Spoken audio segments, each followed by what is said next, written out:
안녕하세요. 오늘은 하박국서 1장 말씀을 가지고 은혜를 나누고자 합니다.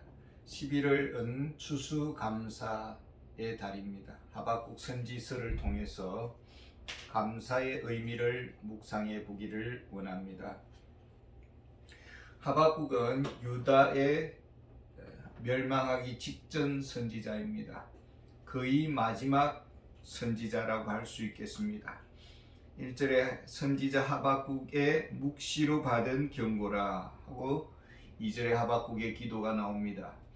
여호와여, 내가 부르짖어도 주께서 듣지 아니하시니 어느 때까지니까 내가 강포로 말미암아 외쳐도 주께서 구원하지 아니하시나이다. 하박국은 무엇을 위해서 기도했습니까? 유다 나라가 강포해졌습니다. 사회가 병들었습니다. 민심이 날이 서 있습니다.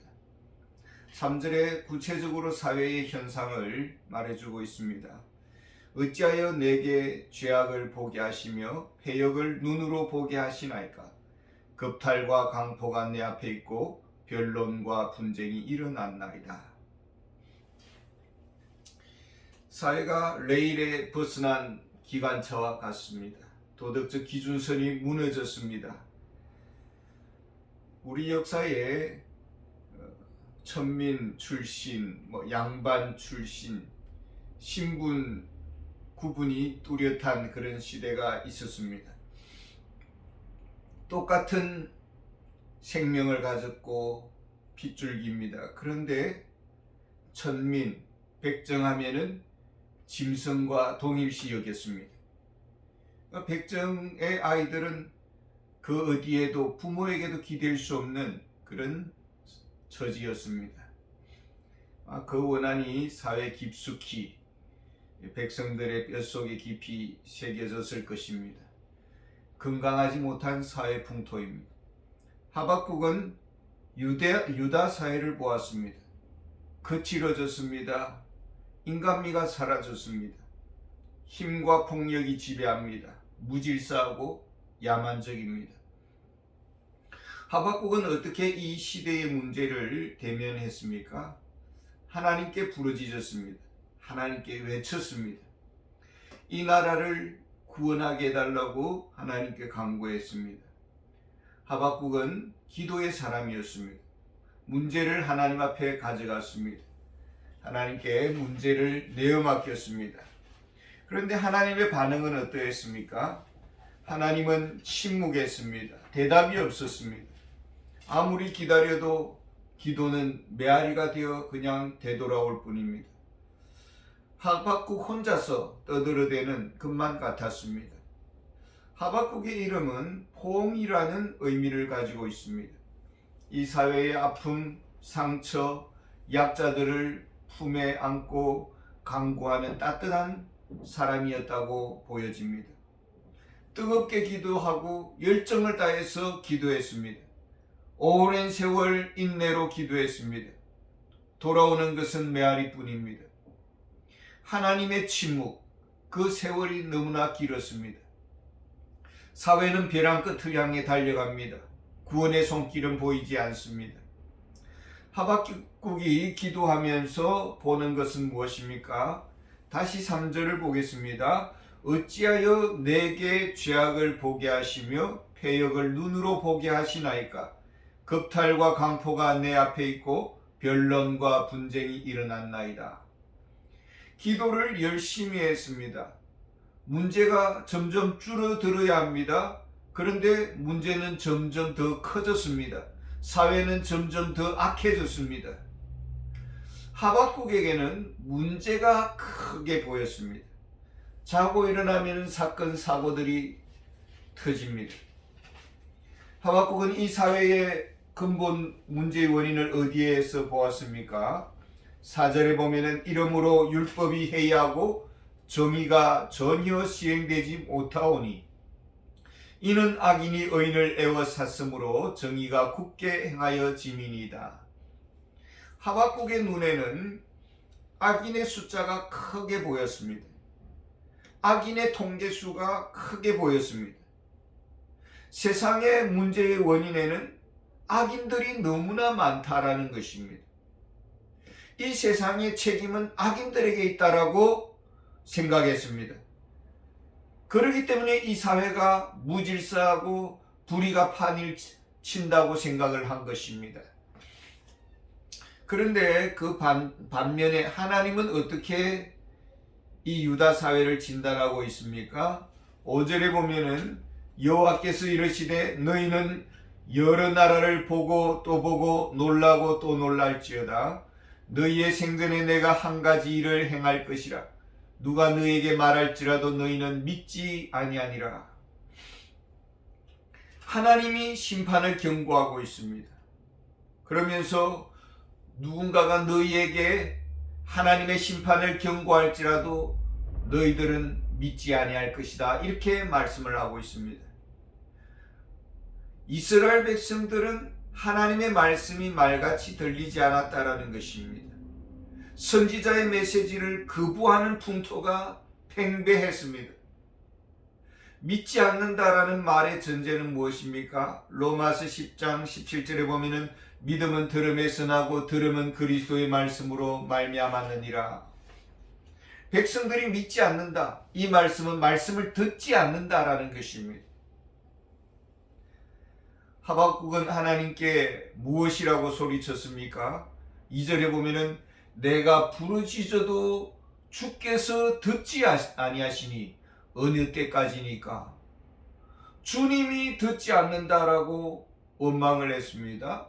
과연 그렇습니까? 하박국은 주님의 말씀에 귀를 기울였습니까? 백성들의 문제를 강구하기 전에 먼저 구해야 할 것이 무엇이었을까요? 마태복음 6장 33절에 보면 그런즉 너희는 먼저 그의 나라와 그의 의를 구하라. 그리하면 이 모든 것을 너희에게 더하시리라. 과연 하나님의 뜻을 구했습니까? 하나님의 얼굴을 구했습니까? 하나님의 마음을 구했습니까? 하나님의 음성이 들리지 않습니다. 세상의 온갖 뉴스와 문제들로 귀에 꽉 차 있습니다.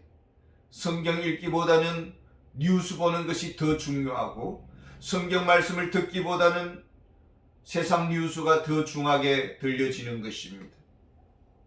아모스 선지자는 말합니다. 주 여호와의 말씀이니라. 보라 날이 이를지라 내가 기근을 땅에 보내리니 양식이 없어 주림이 아니며 물이 없어 가람이 아니요 여호와의 말씀을 듣지 못한 기갈이라. 하나님의 말씀을 외면했습니다. 세상의 온갖 소리들로 걱정 염려가 가득합니다. 세상의 일들이 하나님보다 더 크게 보입니다. 그래서 예수님은 제자들에게 말했습니다. 인자가 올 때에 세상에서 믿음을 보겠느냐. 세상을 향해 율법이 해이해졌다라고 지적을 합니다. 그러나 정작 율법에 창념해 보았느냐라는 것입니다. 정의가 무너졌다고 외치기 전에 공의와 정의를 가르치시는 그 하나님의 말씀에 귀를 기울였느냐. 이제 어떤 일이 일어납니까? 하나님은 어떤 계획을 가지고 계십니까? 하나님은 하박국 선지자에게 어떻게 응답하십니까? 6절에 보면은 보라 내가 사납고 성급한 백성 곧 땅이 넓은 곳으로 다니며 자기의 소유가 아닌 거처들을 점령하는 갈대아 사람을 일으켰나니. 하나님께서 계획을 세웠습니다. 갈대아 사람을 일으킨 것입니다. 갈대아 나라는 어떤 나라입니까? 바벨론을 가리킵니다. 갈대아는 유다를 심판할 정도로 의롭습니까? 갈대아는 정의가 강물처럼 흐르는 나라입니까? 율법이 바르게 시행되는 나라입니까? 어떻습니까? 7절에 보면 그들은 두렵고 무서우며 당당함과 위엄이 자기들에게서 나오며 아주 당당하고 위엄이 있고 무섭습니다. 비인격적이고 비정하고 자기 말이 법이고 상대방에 대해서는 전혀 배려가 없습니다. 인정사정 봐주지 않습니다. 아주 야만적이고 짐승과 같습니다. 유다보다 더 악질적이고 유다보다 더 부도덕합니다. 유다가 갈대아 군대 군사들을 만나면 어떻게 됩니까? 멸망하게 되는 것이죠. 이제 노예 생활을 할 것입니다. 이건 절망이고 답이 없습니다. 한계 상황에 부딪힐 것입니다. 이것이 이해가 됩니까? 하나님이 자기 백성들을, 자기 자녀들을 막다른 골목으로 몰아넣겠다라는 계획입니다. 풀무불 속에 집어넣겠다라는 계획을 세웠습니다. 하박국은 하나님의 응답을 들었습니다. 하박국의 심정이 어떠했을까요? 욥은 사단의 시험을 받았습니다. 불같은 시험이었습니다. 자식들이 한순간에 죽었습니다. 아내는 떠나갔습니다. 더 이상 종들은 종이 아니라 상전처럼 오히려 비웃습니다. 친구들은 원수처럼 다가와 정죄하고 위로가 아니라 가시 노릇을 합니다. 사람의 속을 뒤집어 놓습니다. 그 무슨 말로 해명이 되지가 않는 것이죠. 시킬 수가 없는 것이고 납득할 수가 없습니다. 온몸은 수처럼 악성 괴질로 망가졌습니다. 이것이 욥의 인생의 한계 상황입니다. 누구는 태어나면서 대부의 자제로 자랍니다. 세계 최강대국의 국민이 되어서 호의를 받으면서 그렇게 보호를 받으면서 살아갑니다. 근데 누구는 최贫국에서 태어나고 나면서부터 남의 집에 노비가 되어서 살아가고 부모님은 누군지조차도 모릅니다. 아무리 성실하고 아무리 열심히 살아오본들 사람들이 봐주지를 않는 것이죠. 노비 주제에 너가 뭘 하겠느냐. 출생부터가 벌써 인정이 되지 않는 것이죠. 교회 가보니까 교회는 또 죄인이라고 합니다. 세상에서는 노비로 살아가는데 또 교회로 가보니 교회는 또 죄인들이라고 뭘 그래 잘못했다고 또 밤낮 회개하라고 이야기를 합니다. 조선 말기에 백정들이 교회를 나갔습니다. 교회를 나갔더니 양반과 백정이 같이 예배를 드릴 수 있느냐가 난리가 났습니다. 그리고는 백정들은 예수도 믿을 수 없는 그런 악한 세상이 되어버렸습니다. 역사 속에 어려운 시점이 우리나라에도 있었습니다. 다 지나간 과거입니다마는 인간의 한계 상황이 각 개인에게 없겠느냐라는 것입니다. 나름대로 열심히 우리 청년들이 살아왔는데 공부도 했는데 정작 일자리가 없습니다.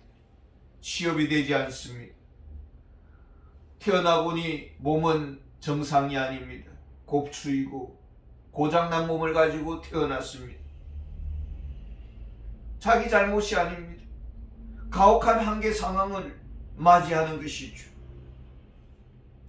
존 뉴턴이 기도를 했습니다. 더 깊은 영적인 체험을 하기를 원합니다라고 기도를 했습니다. 이렇게 기도하면 하나님께서 강같은 평화를 주실 줄 알았습니다. 은혜의 바다에서 헤엄칠 줄 알았습니다. 그런데 하나님께서 존 뉴턴을 사단의 속으로 집어 던졌습니다. 마치 이스라엘 백성들을 바벨론 포로라는 불가마에 집어넣듯이 그렇게 몰아넣었습니다. 수많은 사단의 유혹을 받았습니다. 철저히 인간은 무너질 수밖에 없는 절대 절망을 경험했습니다. 사도 바울이 로마서 7장에서 고백했듯이 오라 나는 공고한 사람이로다. 이 사망의 몸에서 누가 나를 건져내랴. 철저히 무너질 수밖에 없는 나약한 죄인의 본성, 죄성을 가진 존재임을 뼈에 사무치게 체험을 한 것입니다. 그리고 깨달은 것이 있습니다. 은혜 없이는 살 수 없다라는 것을 알게 되었습니다. 은혜로만 살고 있음을 배우게 된 것입니다. 절대 절망의 한계 앞에서 우리의 시선은 어디를 향하고 있습니까? 위를 향하십니까? 아니면 하나님을 원망하고 세상을 저주하고 나를 태어나게 하신 부모님을 정오하면서 원망과 정오에 똘똘 뭉쳐서 무너져 가는 것입니까? 이것이 하박국 시대의 모습이요, 그리스도인들이 세상에서 서 있는 위치라고 할 수가 있습니다. 믿음이 없이는 살 수 없는 우리 그리스도인들, 하박국에게 향하신 하나님의 음성에 귀를 더 기울이는 은혜가 있기를 원합니다. 감사합니다.